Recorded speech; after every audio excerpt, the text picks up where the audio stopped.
Hello, I'm Michael Popa, Executive Director of Mainstream Coalition, and welcome to the fourth of 5 Johnson County primary candidate forums co-presented by the League of Women Voters of Johnson County, ACLU of Kansas, Advocacy and Awareness Group of Johnson County, Mid-America LGBT Chamber of Commerce, and Mainstream Coalition. Tonight, we'll hear from the 4 candidates running for Overland Park Mayor. But before we begin, I'd like to go over a few housekeeping items. For those of you joining us on Zoom tonight, we are offering closed caption through a third-party service. So if you don't see the closed caption, please click the CC button at the bottom of your screen. If time permits at the end, we will also take questions using the Q&A feature. That button can also be found at the bottom of your screen. If you are on a mobile device, then you may have to hit the More button or swipe to find those options. We're going to place a link to the forum guidelines into chat, but I want to hit the high points right here. Each question will be asked to all candidates. Candidates will then have 2 minutes to answer each question.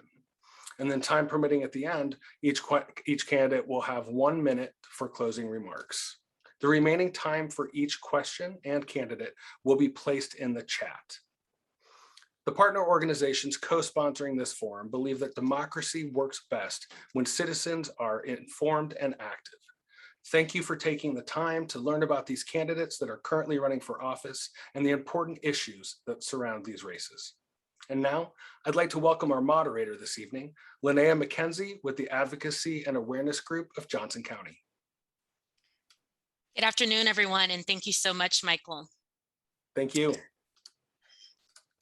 As Michael said, I'm the president of the Advocacy and Awareness Group of Johnson County, and our organization advocates for underrepresented groups in Johnson County by bringing awareness to their value in our community, organizing events centered around diversity, and educating all people about what the definition of social justice truly means. With that said, we are super excited to be a part of this forum today, and we look forward to working with the future mayor on these initiatives. So without further ado, I'll start by making a quick introduction for all of our candidates tonight. First, we'll start by welcoming Michael Zinnigy. Hello, thank you, Linnea. Thank you. Next, I'd like to welcome Faris Farasati. Good afternoon, and thank you very much. Thank you. Next, I'd like to introduce Clay Norkey.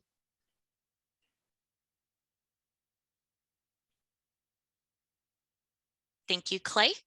And finally, I'd like to welcome Kurt Skoog. Well, thank you. Excellent. Thank you all for being here. So let's go ahead and get started with the first question tonight. Leaders are visionaries. What projects need to be addressed? First, we'll start with you, Mike. Okay, thank you. First of all, I'm a resident of Overland Park for 30 years. I've raised all 3 of my children here, and we're committed to Overland Park. I'm running for mayor of Overland Park because it's changing right in front of our eyes, and it's accelerating over the past 5 to 10 years. Luxury and regular apartment high rises and apartment cities are being developed everywhere in Overland Park.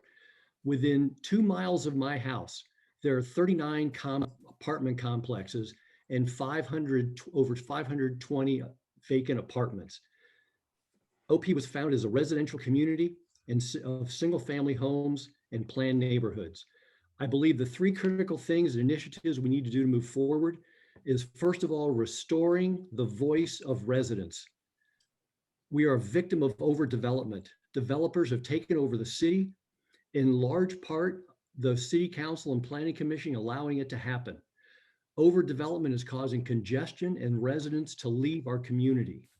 We need to return to the recipe for success and having quality neighborhoods and strong quality of life. We need to deal with rising crime. The Kansas Bureau of Investigation says that between 2016 and 2019, violent crime is up 33% and property crime is up 14%. We need to support law enforcement to hire, train, and retain officers we can. And I've been endorsed by Sheriff Calvin Hayden of the Johnson County Sheriff's Department. Lastly, we need to reform tax incentives. Tax subsidies should be an arrow in our quiver. not the prime lure to bring business and apartments and everything else here. We need to use them, but use them judiciously. They're not for prime real estate like 135th and Knoll and Prairie Fire. They shouldn't be for apartments.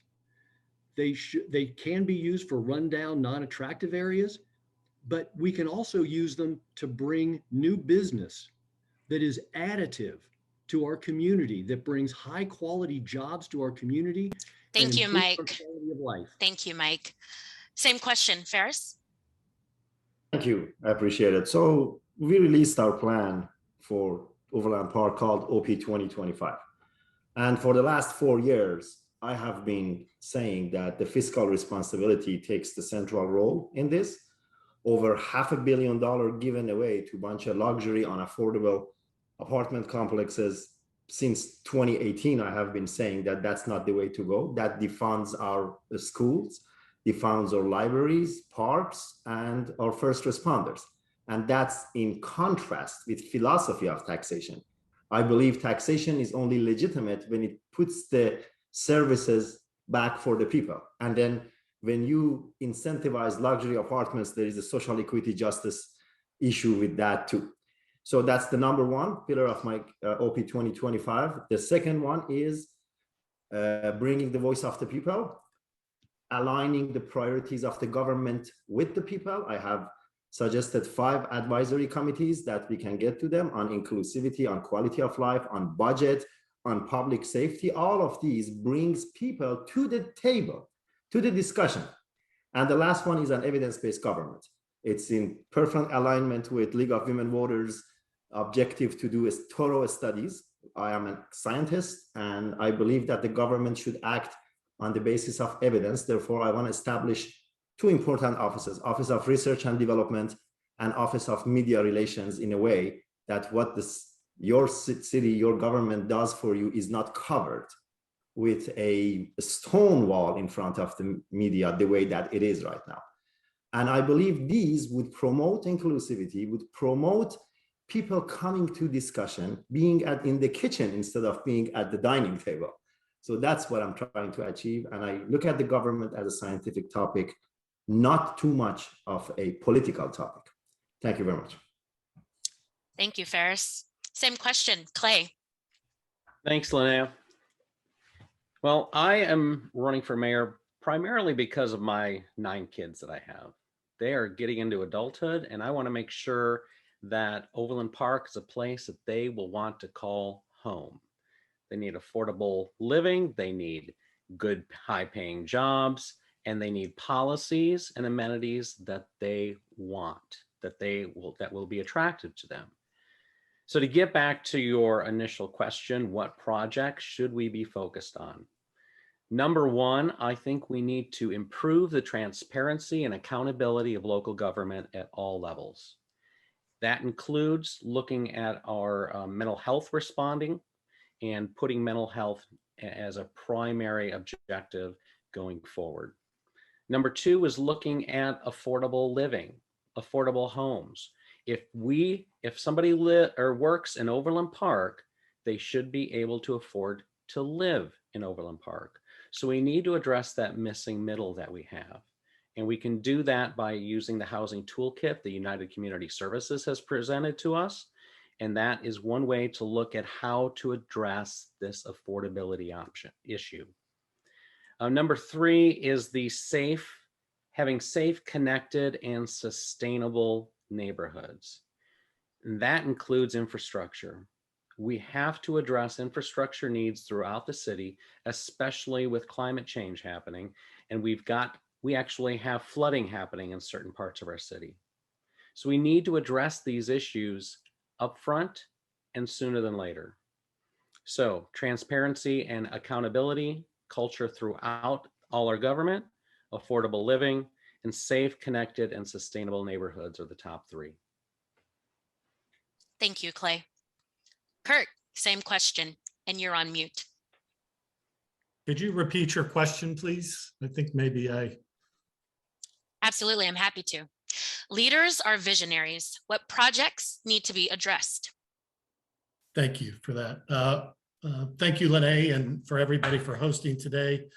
I'm Kurt Skoog, and I've been on the council for 16 years and I'm proud of what we have built. We built the highest rated city in the Midwest to live, work, and play, all while keeping our neighborhoods safe and keeping our tax rate the lowest in the state of Kansas. Half of our friends across the county in Leawood. Vision is a key part of what a mayor needs to do. And I'm proud of the vision that I brought when I first came to the council, which was what became Vision Metcalf, which was focusing on aging strip centers and what those neighborhoods need to be moving forward. We brought together the largest discussion in the city's history and built a consensus of what we wanted our city to be in the future. Next year, we're going to have that same opportunity again. And if you elect me as mayor, I will help lead us all to a consensus on what Overland Park should be for the next 10 years. We're going to be updating our comprehensive plan. Our comprehensive plan is the playbook that the city will use to move forward. And it will be based on the largest public participation ever. We'll have work groups that are focused on housing because we need to continue to grow our attainable housing.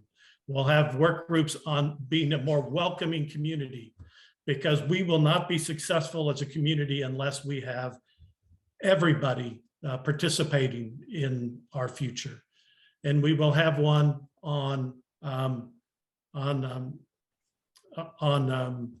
infrastructure. So my vision is to take all of our input Thank you, and Kurt. move forward. Thank you. Thank you. Thank you all for your responses to that question. Let's go ahead and move on to question 2. What specific actions should your city take or continue to do to ensure affordable housing is available? For this question, we'll start with you, Ferris. All right. So actually, I submitted this question back to another media outlet. So it's a scientific topic one more time. I'm sorry I have to repeat myself in terms of the scientific. When we look across this nation, the models are in front of us. We need to look at them. We also need to get away from just saying things that are outside the jurisdiction or capacity of the local government. What mechanism exists? If you look at Seattle, Los Angeles, if you look at San Francisco, there are a number of funding mechanisms, such as acceleration funds, such as house funding authorities, that they fund themselves by charging developments a certain fee, and then bringing that to a pot, and then using that to help other developers who want to promote workforce housing, attainable housing, or affordable housing. That has not happened in the city of Overland Park. For the last 10, 12 years, we have given away hundreds of millions of dollars to luxury apartments, which does not only not helps affordability, but hurts it. And the people of Overland Park want to stop this because it does not work for them or the future of their children. So that's one mechanism we could have. The other mechanisms, a perfect example of it is Denver and Minneapolis. What they do is that they look at long-term affordability. For example, they provide vouchers to low and very low income families to buy high energy efficient appliances. For example, they promote responsible rent to own programs, not the predatory ones. They promote connectivity between housing establishments and daycare so you don't have to travel across the city. These needs money. We need to be fiscally responsible. We need to charge taxes when taxes are due, and then with a scientific approach, with an evidence-based approach, design it in a way that we could help workforce housing in our city. Unfortunately, that has been forgotten. Thank you, Ferris. And we can do it now. Thank you. Same question, Clay. There we go. So affordable housing is, it's a critical piece of going forward. Like I said earlier, if you work in Overland Park, you should be able to afford to live in Overland Park. And there's a lot of things that we can do as far as affordable housing goes. And So it's not a single bullet. We have to use multiple arrows from our quiver. And we also have to have a good public engagement as to help guide us. And the housing study recently done by United Community Services did just that. It had hundreds and hundreds of hours of folks dedicated to looking in to what the options could be for affordable housing. So right there, that's a key tool that we have to use. We'd be foolish to ignore it, and we'd be wise to take it to the next level. There are a lot of things in there that we can look at. I've been focusing on the missing middle, where we have, I want our teachers, our firefighters, our police officers to be embedded in our community, to have their kids go to school in the community where they work, so they can live in that community. It's all a part of being integral parts and members of the community. So some of the ways we can do that are looking at pocket neighborhoods, attached homes, building smaller homes on smaller lots. There's a lot of different things. We have to look at the overall cost of home ownership as well. We can use the Overland Park's land, the land bank. We can establish a housing trust fund. There's so many different options, but we have to talk about it and we have to take steps toward it. Thank you, Clay. Same question, Kirk. Thank you, Lene. I'm proud to say that for the 16 years I've been on this council, I've been working on this issue. It started with Vision Metcalf. Vision Metcalf was a community discussion about how we're going to reuse aging commercial centers. And the community came together and made the decision that it's appropriate to put density along our major corridors. And that density is enabling us to have our first new multifamily housing inside 435 in over 30 years. So we've proven to the market that you can build housing inside 435 and be successful. Now we have to focus on making those projects attainable, and we'll do that. We have been successful already in 3 projects. One is the conversion of a former motel, and what's in process at 2 existing extended stay hotels that are being converted into apartments. And those will be attainable housing because of the reuse of an existing structure allows for those rents to be affordable. I'm really excited about those steps that we're taking. At 87th and Floyd, I worked with neighbors for them to approve a higher density project that will provide affordable and attainable housing over near the main library on 87th Street. So in my 16 years, I've implemented things and made things happen. We've got lots to go. The Johnson County Housing Study well, you can't see it because of my picture, gives us a great roadmap of how we can continue to move down this path of adding housing, because we need housing for our firemen and our policemen and our teachers and our service workers, because we want them to be a key part of our community. Thank you. Thank you. Same question, Mike. I thank you. And I agree that we should have affordable housing in Overland Park. And Overland Park already has a variety of neighborhoods with homes across the spectrum of prices, with entry-level homes all the way up to estate homes.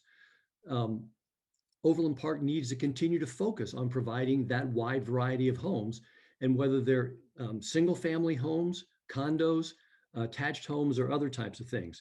As a personal example, my daughter is a teacher. She's a teacher in a Catholic school, so their pay scale is even below that of a teacher, which is paid a lot less than firefighters and policemen. And after 3 to 4 years after graduating from deaf education with her graduate degree, she bought her first home with her own savings and her own ability to do that. She was married last year. Her husband and her, who is also a teacher in a Catholic school, again, below many of the other income levels, bought their first home together and they have their first baby. So the model works.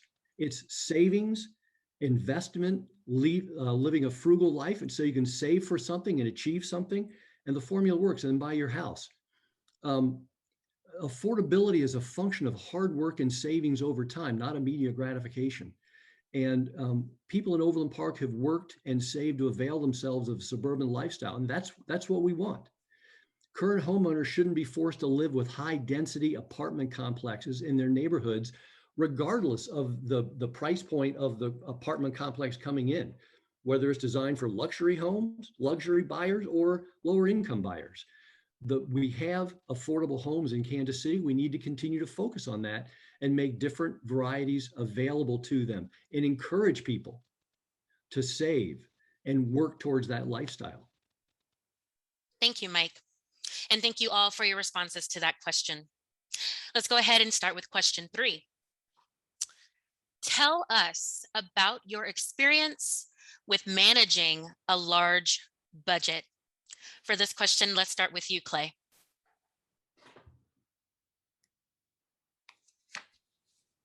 All right, thanks. So managing budgets is something that I've done in a variety of different organizations, whether that's been in a Church of the Resurrection, the largest United Methodist congregation in the country. I chaired the Board of Trustees and the Church Council, and those are some of the things that we looked at, is looking at the budget, taking funds that are certainly not ours, but charitable gifts, and managing a large organization. I also do that with the Blue Valley Recreation Commission. That is also a tax-funded organization. We take tax funds, we have a large budget, and we have to make sure that we are using the funds that have been given to us appropriately for the entire community. As an example of that, at Blue Valley Rec, while I've been there, our traditional focus has been youth programming. But we made a conscious decision to start focusing on senior programming as well. So we decided that we're going to look at the entire community, not just on that primary focus that we had been doing traditionally, because we're all paying into Blue Valley Recreation. So we wanted to make sure that we're giving back to the entire community. But the budget process is it's a tedious process. It takes a long time. You have to be diligent. You have to be aware, and you have to rely on staff, the expertise of staff, and you have to hold them accountable, and ask the tough questions and look for cuts, explanations of why expenditures are being made, and set reasonable expectations with them. Thank you, Clay. Same question, Kirk. Thank you, Linnea. Well, you know, I have had experience with budgets both in the public sector and private sector. So at my current job, I'm the branch manager of a small business. And so I watch every penny come and go as we serve our clients and serve our employees. I have been on the Overland Park City Council for 16 years, and our current budget that's proposed is $300 million.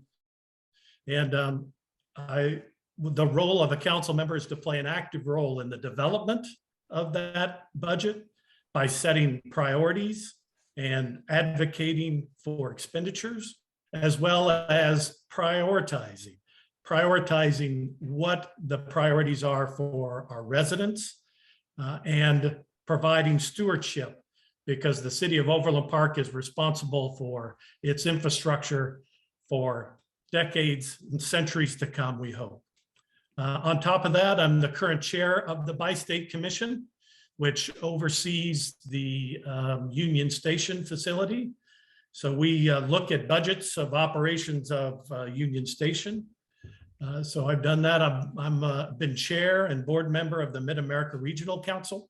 The Mid-America Regional Council is the council of governments for the 8-county area around Kansas City. We administer federal grants as well as other donations and projects. And so my experience in managing budgets in both the public and private sector, in the grant and just city tax dollars is wide, and I'm prepared to be mayor on day one because of my experience. Thank you. Thank you, Kurt. Same question, Mike. Thank you. Great question.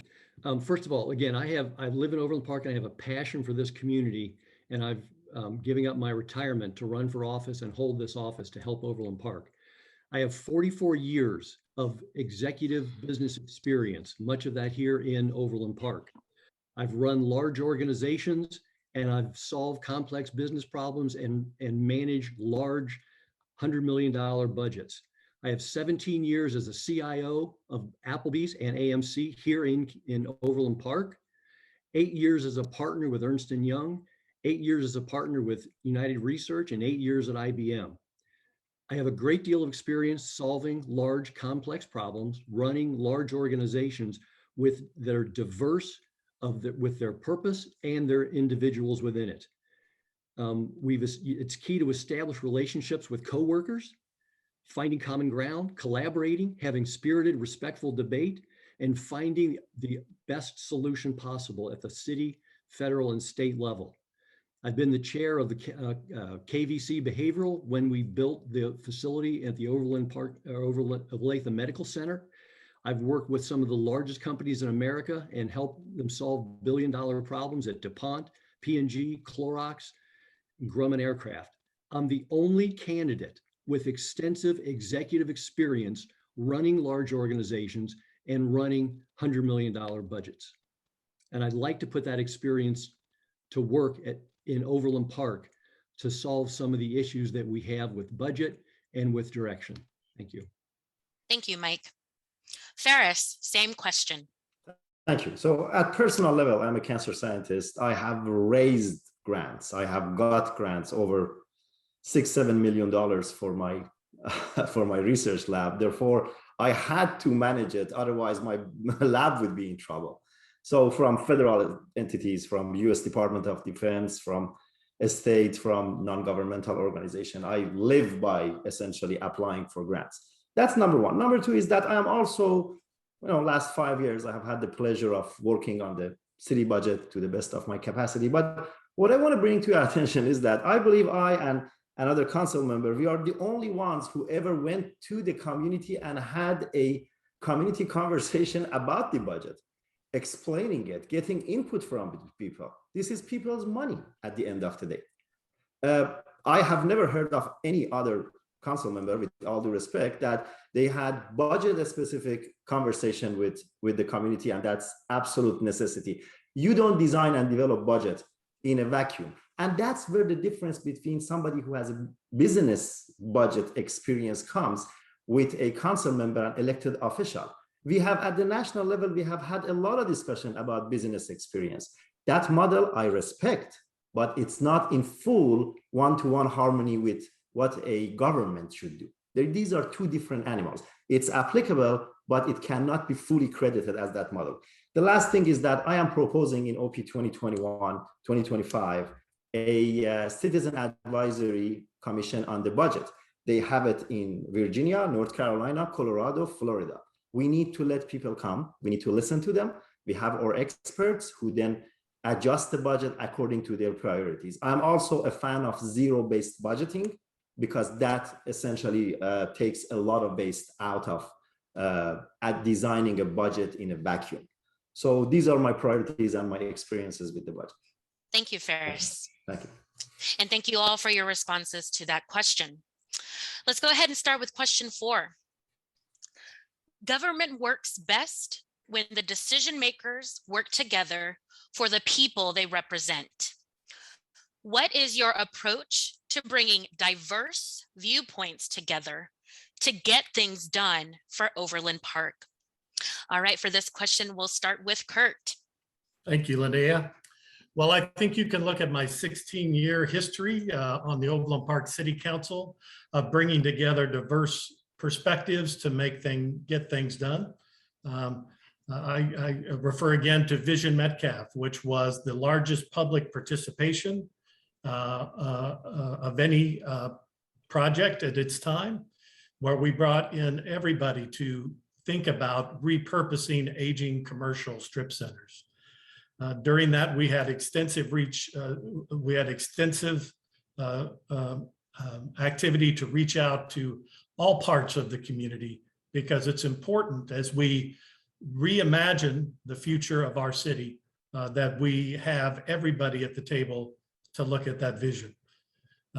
During the budget process, there's lots of public discussion about what's a priority for our community. We do that through one-on-one conversations, through public hearings, and through survey mechanisms that are set up so that we get voices of all different parts of the community. And I think most importantly, as we move forward to the comprehensive plan next year, we already are putting our plans together to make sure all groups are included in that discussion. We want everybody around the table. We want to capture everybody's ideas, because our community will only be successful if everybody is at the table and is part of the solution. Thank you, Linnea. Thank you, Kurt. Mike, same question. Oh, thank you. Diversity of thought is and backgrounds and everything is a critical aspect of how we move forward and how we make quality decisions. And it has been an integral aspect of how I've managed and led in the large organizations I've worked with. At AMC, at Applebee's, at Ernst & Young, there was a wide diversity of all those things.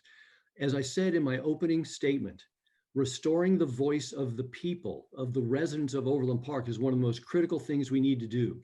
And that includes understanding and having diverse feedback to the council and input to the council, whether it's advisory groups or in front of the council when we're discussing things, diverse background and life experiences, how they grew up, what kind of socioeconomic background did they have, diverse beliefs, whether it's religious or other beliefs that contributes to their background, diverse lifestyles, diversity in ethnicities. All those things need to be factored in, and you need to seek those voices out to help make decisions, and then encourage people to come forward and be a part of those groups. Sometimes the hardest thing is just to get people to participate, and you need to encourage that and go out and seek those voices of the residents or within an organization. You can ask people that I've worked with that have been in my organizations at AMC, where we were 300 strong in IT. That's how we made decisions. We got diverse people involved. Even my direct reports came from a lot of different walks of life. And we had great conversations because they all had different backgrounds.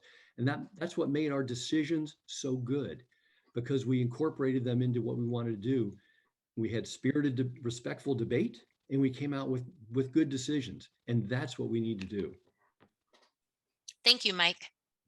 Same question, Ferris. All right. So when you look at the definition of diversity, it goes all the way from race, culture, age to point of view, simply. So then you have to design a system that has entry points for diversity. There is an organization named City for All Women, which has essentially a manual. They have done research with significant level of backup from World Health Organization, from Carleton University. And the meat to it is that you have to provide points of entry for people to the governmental system that you are running. And these points of entry in my plan is designed as those advisory commissions that I mentioned. So now that's the mechanism that we need to promote. But what I have done so far, because some of my friends here, they refer to things that I have record on doing them. Public comments. City of Overland Park never had a public comments. 2019, I proposed it, fought for it for 1 year. We established it, and now people can come in front of the council and talk freely. Some of them tried to cut the cameras on public comments. We defeated that attempt as well. That's a point of entry for diversity, for people to come and talk. And we saw that in action significantly last year about social justice issues. We saw it. The other thing that I want to bring to your attention is that when we look at Overland Park, you have seen how different views are somewhat suppressed from being spoken with, in terms of zoning, in terms of tax giveaways, in terms of recently US 69. I believe we have a fiduciary duty to make that culture go away. Referring to people as naysayers, referring to people as mob when they express their views does not speak highly. It's not an absolute pattern, but the problem exists and we need to work on it. And I have a specific Thank you, aims and Ferris. plans to pursue that. Thank you. Thank you. Same question, Clay. Right, thanks. I am committed to raising up new voices. We cannot keep recycling the same people in positions over and over and over again. We have to raise up people. And we do that by electing new bold leaders, and we do that by bringing them along with us. Because we need diverse voices from throughout the community, whether that be race, religion, sexual orientation, gender, age, or from the north end of the city or the south end of the city. We have to make sure that all those voices are being heard at the city level. I am committed to bringing those folks along and looking for qualified folks to fill task forces, committees, commissions, raising up new leaders to run for new positions, to run for elected positions and officer positions. That's how we do it. We invest in people.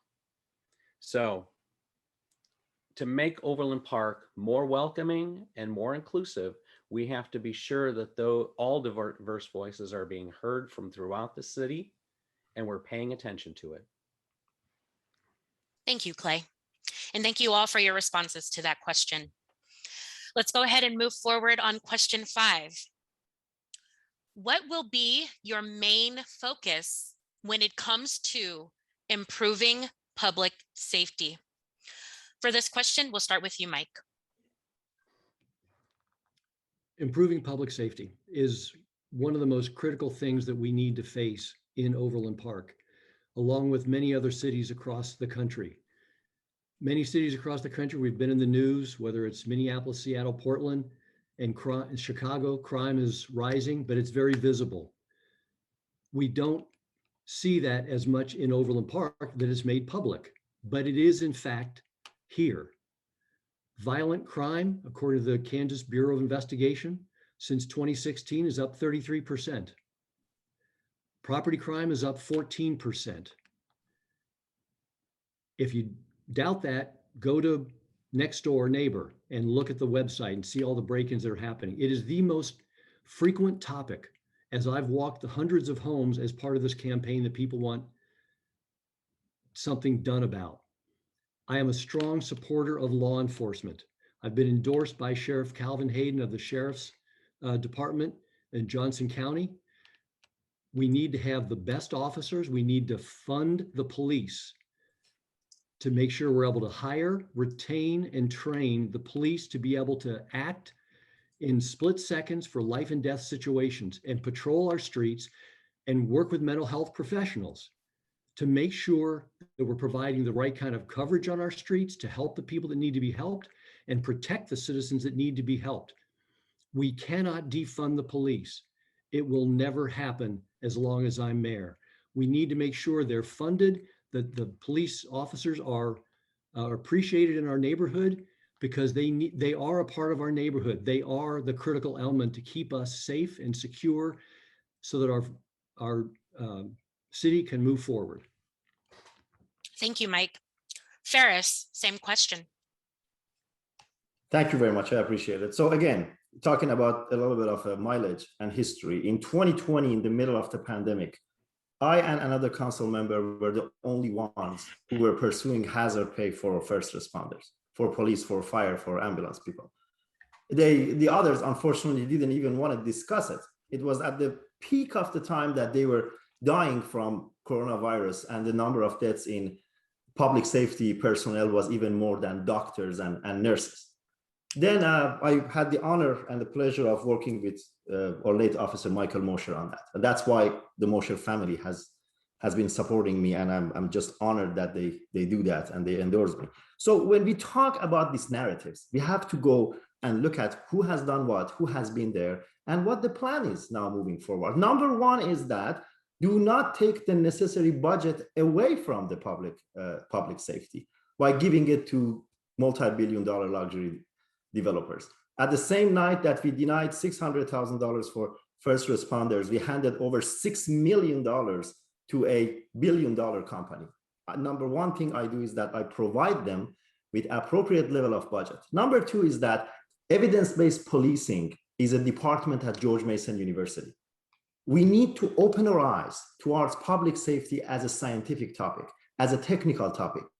There are strategies, there are studies. We need to infuse our public safety with research in a way that their effectiveness goes up. And we need to get away from this politics of thought and prayers. I support our public safety, but then I don't want to extend a helping hand to them in the middle of a pandemic. We have plans for that, science-based plans, research-based plans, and I will pursue them to the best of my capacity as the mayor. I have proposed a citizen advisory commission on public safety. No politician there, people, public safety personnel talking to each other, and we support the goals. Thank you. Thank you, Ferris. Clay, same question. All right. We ask a lot of our men and women in the police force. We ask a lot of them, and we have to fully support them. I also am not a defund the police guy. I think we need to be putting more resources and more training into our police force. And we have to rethink how we do policing into the future. I want to work with the chief. I want to work with other office holders and other stakeholders to find a way to move forward with policing now that we are a big city and we have to address these things before we start having big city problems. So that's one thing we need to do. And the big main focus, so to answer your question, is mental health, is the mental health response. I think it's beyond time that we're sending police officers with revolvers, tasers, bulletproof vests, full uniforms for a teenager who's having a mental health crisis. That doesn't make sense to me. I think we need to look at models across the country that have tried different things, such as Denver's STAR program, where they sent trained social workers out on certain calls to deal with mental health issues. We don't need to be asking our police officers to deal with those types of issues. We need to look at places like San Antonio and their behavioral health unit, where they have folks like Ernie and Joe, crisis cops. They go out, plain clothes, trained officers, they're actually ex-military, some of them, and when they go out and deal with these folks on a personal basis for de-escalation and dealing with the mental health issues that are out there. So those are some of the things that we need to look at. I think that's what modern policing on the mental health side. Thank you, Clay. Thank you. Kurt, same question. Thank you, Linnea. You know, I find it a little interesting, this conversation. It seems to me that nobody besides me has attended any public safety committee meeting that we've had in the city for the last 5 or 10 years, or looked at the budget that we have for our police department. We have, first of all, we have the best police officers in the country. They're dedicated and they serve our residents well. We have the best police department, best professional police department in the region, if not in the Midwest. And the reason is because I have supported and the council has supported continuing to fund to provide our officers with what they need to be effective. This last year, we gave them an average of a 10% pay raise through their pay raise system. Our police officers are not underpaid. I always wish we could pay them more, but they are not underpaid. So as we look forward, we just finished a year-long process called the Mental Health Task Force for Overland Park. And they looked at all the mental health, what other departments in other parts of the country are doing in helping with mental health. And they presented their report and their recommendations. And I'm proud that in the 2022 budget that we'll have a public hearing on in September, it includes adding 11 new positions to the police department. 11 new positions to the police department that are dedicated to helping people that are having behavioral health issues or mental health challenges. That group is building on what we've been doing for the last 5 to 10 years with mental health co-responders. So Overland Park, we have one of the best police departments in the country.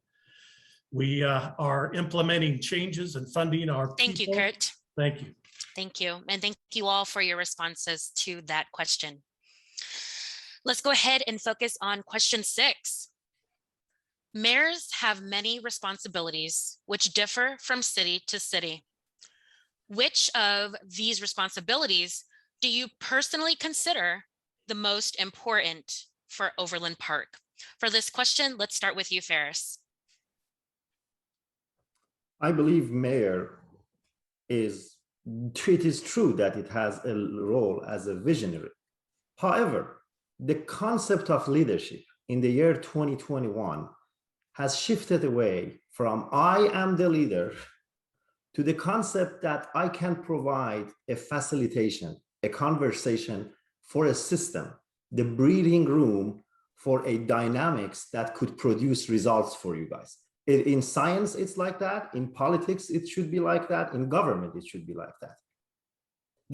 The leadership of a 200,000 people city should be defined in a system that is based on evidence, that is based on logics, and moves forward and applies appropriate revisions frequently. The style of the leadership that we are being preached is something that has expired probably 20 years ago for Overland Park. And you saw the clash between the people over a number of issues with this style of leadership, which I respectfully refer to as a status quo, over the rezoning, over the social rights, over the budget, over a situation even as a gazebo in downtown Park. So what I'm trying to say is that the leader, the term leader, is now open to somebody who facilitates logical thinking, evidence-based attitude, and provides mechanistics for that. And I think that's the most important function of a mayor. It is not to say this is the way it's supposed to be. It's not to say that is my vision for this city and you guys are only here to support it. And that's unfortunately what we have. And you have plain statements out of this status quo that we know where you need to go and our duty is to push you to go that way. I don't think of it. I am more towards an academic version of the leadership. So that's my definition for the umbrella role of a mayor. Thank you. Thank you, Ferris. Clay, same question. All right, I think the most important thing, one of the most important things that the mayor can do is set the tone. I think it's important that we set a tone of full transparency and accountability, number one. Number two, collaboration and working together. And number three, being an advocate for our city. So setting the tone for transparency and accountability, that is coming out and celebrating our successes and acknowledging the failures up front, right away. That has not been what I've seen over the last 3.5 years. And the handling of the John Elber shooting is a huge example of that. We need to address these things up front and head on. The other issue with collaboration and working together, we have to have a leader that can have the respect of his colleagues. So we have to work together on the council. We have to collaborate and work together with other leaders in the metropolitan area so we can move the entire community forward. We need to work together with our leaders in Topeka and at the federal level so we can also get policies and funding for our goals here in Overland Park.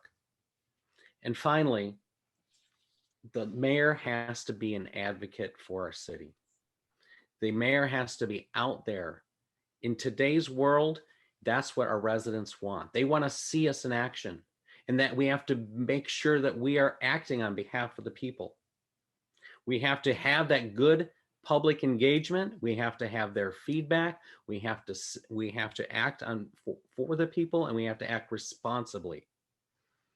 So advocating for the city at all levels is incredibly important. Thanks. Thank you, Clay. Mike, same question. Thank you. I think there are two key things, and it's the same working within city government in a large organization or in a business within a large organization, and their collaboration and problem solving. You have to be able to collaborate with your peers, with residents, within the city, within the state, within the county, and with businesses, and advocate for things that are going on there. You need to be able to bring them together. You need to be able to get things done through other people. And that's key, that you have solid working personal relationships with people. Know who they are, know what their experience is, know what their good and bad points are, so you can work with that and bring out the best in everyone. Be able to collaborate across the spectrum of people that you're dealing with. Second, problem solving. We need to be able to deal with complex issues and find alternatives through analysis and find the way to get to a good answer. That's again where the diversity of thought comes in. So you have to be able to collaborate. The leader needs to be able to bring people together. As I said, get things done through people, and relationships with your peers are critical to do that. Then you can go about the business of solving problems effectively and moving forward and getting them implemented. Again, that comes back to collaboration and getting it implemented. Thank you, Mike. Kurt, same question. Thank you. Well, the mayor is the public face of the city and its residents, and the mayor must be a public leader and represent the residents and the businesses in a out front way, which is key. Once you do that, then you have the ability to build consensus. We need to build consensus across our community. That's why I have put in the budget, doing the comprehensive plan next year, is to facilitate building that consensus in a public way. We have to build consensus across the county. We have to build consensus across the region and within the state of Kansas. That's why my background on the Mid-America Regional Council, which is the association of cities, which is made up of 119 cities and 8 counties, has enabled me to build relationships around the region. And then the last thing is you have to get things done. Residents will have expectations from their city to invest in infrastructure, to invest in the future, so that our children and our grandchildren make the choice to live here in Overland Park instead of Indianapolis or Dallas or Austin. That is the key role of the mayor, is to facilitate all of that through relationships with his council members, relationships with city staff, and relationships with other governments and businesses and neighborhoods. That's what I've done for 16 years, and I want to continue to do that as your mayor. Thank you. Thank you, Kurt. And thank you all for your responses to that question. For our final question, I'd like to incorporate a question that comes directly from our audience this afternoon. How do you deal with disagreements or plan to manage disagreements with constituents, council members, etc.? For this question, we'll start with you, Clay. There we go. Disagreements are important in a democracy. We're always going to have differing views, different opinions, and how to go forward. but we have to have people who are skilled in bringing about consensus, focusing on the common ground that we have. When we're hyper focused on the differences that we have, we're going to get more and more polarized. But if we can focus on the commonalities and build from there, then we're able to reach some great solutions. We're really able to move our city forward. So I think when you're dealing with disagreement, you have to recognize the other side. You have to recognize that the other side has value and that they have a valuable opinion. And then sharing. It's a collaborative process where you're sharing ideas, you're respecting each other, and you're moving forward. So I think that's what, when it comes to disagreements, I think it's vitally important that when we've got reasonable, rational people who have proceeding with goodwill, we're able to accomplish a lot. And I've done that in the past. I've done that in mediations. I've done that as an attorney with clients, with opposing counsel, with other parties. It's second nature, because that's what I deal with every day, is disagreements. So we can argue fiercely, but we have to recognize that each has, we have to listen to each other so we can go forward. Thank you, Clay. Kurt, same question. Disagreements are part of living and part of being in local government.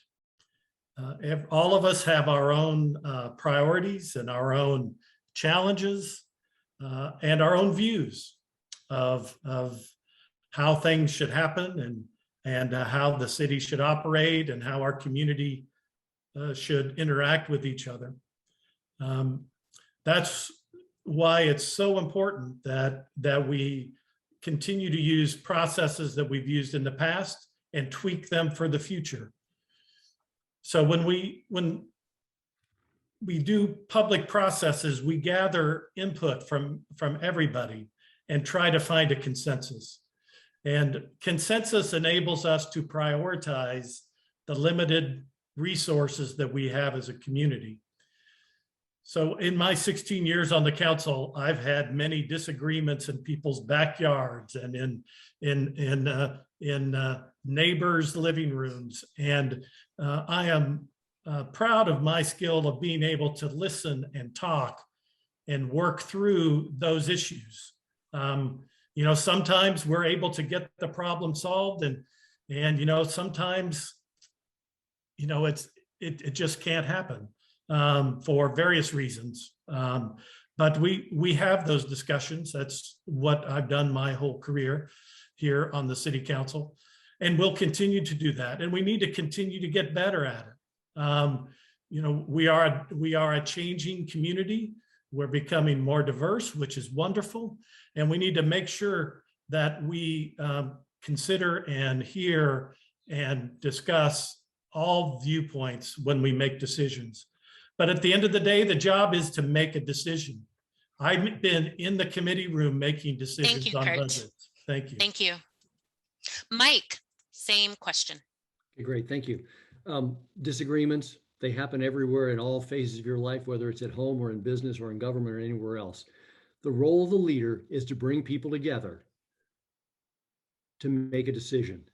The key to that, in my experience as a business leader and a manager and up from 40 of those 44 years, is that you need to have integrity and honesty with full disclosure. We're not dealing with national security issues here. We should be able to have full transparency and full disclosure of the things that we're dealing with. We need to be honest, have accountability for the decisions we make, and we will build trust with our constituents and other members of the council. It's important on the council that you have relationships with those people. If you don't, they won't even trust you, and you'll have a leadership problem forever. You need to have that respect and trust. You need to be able to have an environment where everyone, residents and the council, can air their differences. You need to listen. You can have debate. You need to consider their ideas and be transparent, and then work through the process to coalesce into a decision. And everyone will have been on board. Not everyone will always agree, but the key thing is to allow people to know that they've been heard, they've been considered fairly, accurately. A different decision might have been made, but they have to feel a part of the process and in part of the engagement to get to the point that you got to make that decision, unlike some of the decisions that have been made recently. Thank you. Thank you, Mike. Ferris, same question. All right. I think once the element of respect enters the room and logics, I think the disagreements immediately become less of a factor there. As a matter of fact, in crisis management or disagreement negotiations, the first thing they say is that to bring the level of stress and pressure down. So the first approach that I think needs to be there is that you take the credit-taking game away. You essentially put your ideas as a research proposal in front of your colleagues, and then you give them the evidence, and then everybody could take credit for accepting what evidence is telling you. Once the respect is there, once the data and the research is there, then it's not a personal game. Now, having that said, you still, in the realms of politics, you still move forward with situations that you provide evidence, you put it in front of the opposing party, let's say the ones that debate you, and you continue that. At that point, in my opinion, your fiduciary duty kicks in. The red line at the end of the day is your fiduciary duty to your people. That cannot be crossed under any banner of, oh, let's get along, let's do this together. The fiduciary duty needs to be kept, and that has been my style. My style has been that I always provide references. I always provide studies. It has been a number of situations I said, I will take my suggestion back. You guys suggested, and I will agree with it. So I think in a group of human beings with the psychology, everybody is smart, everybody technical, if the view is on research and evidence and logics and not indoctrination, I think disagreements would go away. Or if they don't go away, at least we build up a result at the end of it. And I think that's a very fruitful approach. Thank you, Ferris. To that. Thank you. Thank you. Kurt, same question. Didn't I just answer it? Sorry. Yes, one moment, please. I am getting a message from my team. Just a second. You scared me there for a second. That happened to me too. We want to see if you're going to give the same answer. Thank you. So to update Clay, that'll be you. Same question. I'm sorry, didn't I answer this question first? Like we've gotten our order mixed up. Just one moment. I think we have all answered it, if I'm not. All right. Incorrect. Yes, from my recollection, I remember everyone answering this question. So that is a clear sign that we are close to time here.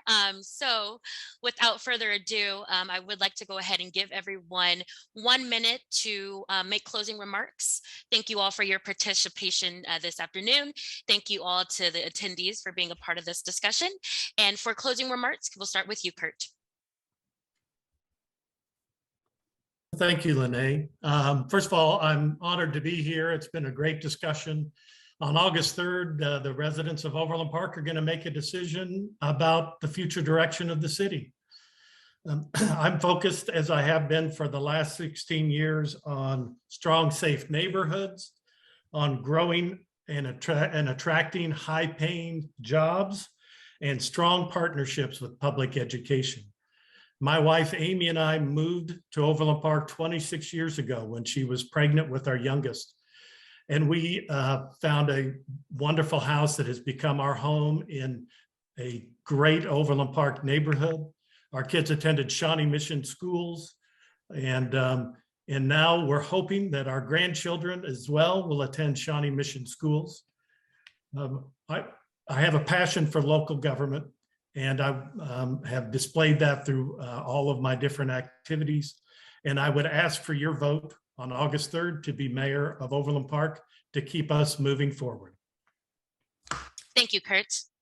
Mike, same question. Okay, as I said, Overland Park is an outstanding community to live in, but it's changing and not all for the better. Overdevelopment is our #1 and most pressing problems that must be addressed. Residents must take the city back from the grip of the developers. Growth at all costs is not a beneficial strategy for our residents. Apartment development is increasing congestion and overburdening roads and highways. We're getting too many traffic lights, and now we have a toll on 69 highway. Tax subsidies must be reined in. They can be valuable, as I said, arrows in your quiver. Use judiciously only for businesses that are coming in that can add jobs like a Boeing if they want to leave Seattle. Stop rising violent and property crime. Support the police. Use tax dollars more effectively and stop raising taxes. We have to reduce our tax and spend habit. We need to support law enforcement. We need to stop overdevelopment. Please put my 44 years of business executive experience to use. Thank you, Mike. Thank in you. Overland Park. Closing remarks, Ferris. All right, thank you very much. Overland Park is a beautiful city.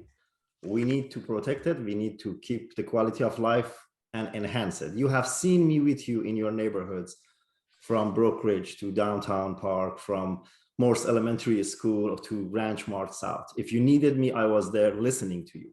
My priorities are your priorities.